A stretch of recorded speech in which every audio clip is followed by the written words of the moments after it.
In the very last reel that I did, I spoke about how not all distress tolerance tools are for everyone. And I was specifically using the example of cold plunges. And how if you're somebody who struggles with complex PTSD, chronic fight or flight or freeze, how a distress tolerance tool like a cold plunge, which could certainly work for many, many people, could have the potential to wreak havoc on your nervous system, to push you way beyond, actually into more stimulation, making it appear from the outside as regulation, or possibly even feeling from the inside as if it's regulation. And we really don't want to do that. So I got a couple of questions, and these questions were coming from people who don't really know what does real regulation feel like? What does it feel like to be safe and grounded? There's plenty of people who have never really experienced that feeling, or have had little pops of it, but not a real reference point for what it means to be regulated. So here are the two questions.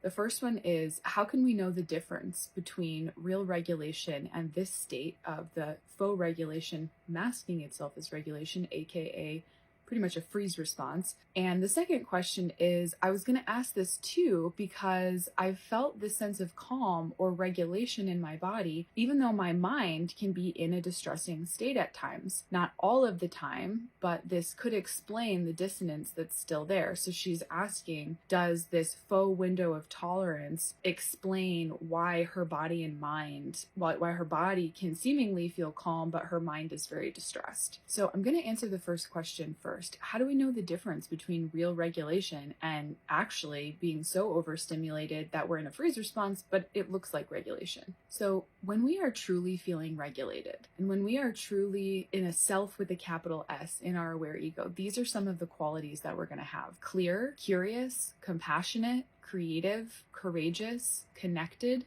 calm, confident, capable, coherent, grounded, open-hearted, solid, feeling powerful, and able to create changes where needed, loving and curious towards all parts of self and others, feels secure in the world to be him or herself and to directly meet one's own needs. So if you are feeling any of those things, you are in real regulation. And on the opposite side, when we're talking about the faux window of tolerance or that freeze response, this is some of the qualities that we might find: numb, blank, heart feels closed, a lack of vitality or energy circulating in the body, feeling isolated, apathetic, stuck, frozen, collapsed, blank, or zoning out at a wall, feeling one note, one color, monotone, uninspired, disconnected from feeling far away or dissociated, feeling tense below the surface, anywhere in the body, feeling fatigued, irritability, anger, frustration. Now let's get to the second question. How is it that my body could be feeling calm, but my mind could be in a distressing state?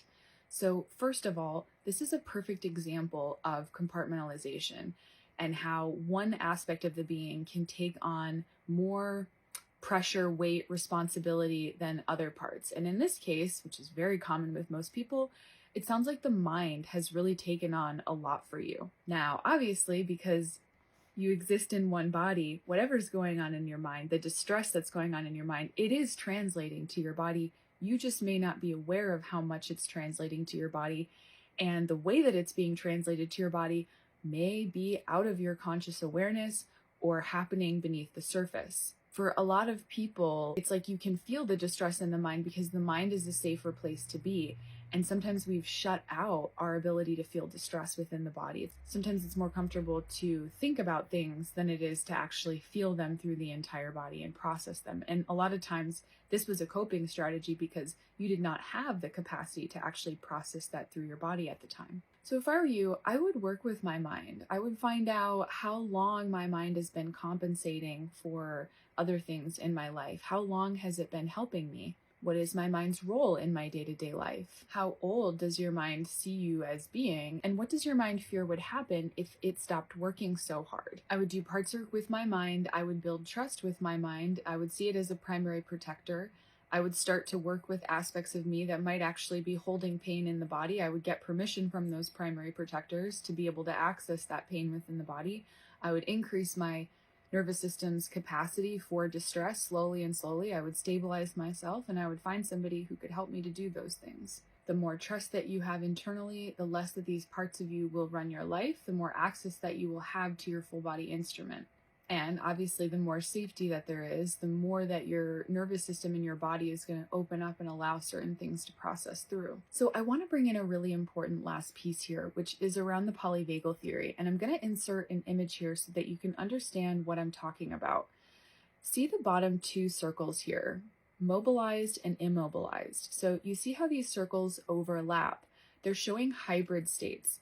Not only do we have the capacity to have multiple ego states happening at the same time, where part of me really wants this and a part of me wants the complete opposite, but we can also absolutely be stuck between two competing nervous system impulses. And I want to be really clear that hybrid states don't necessarily mean that we are stuck. We naturally inhabit hybrid states within our body and nervous system because that's how our body functions, and it's a completely natural thing to do. But when we're talking about the person who asked the question, why is it that I feel like sometimes my body is calm, but my mind is not?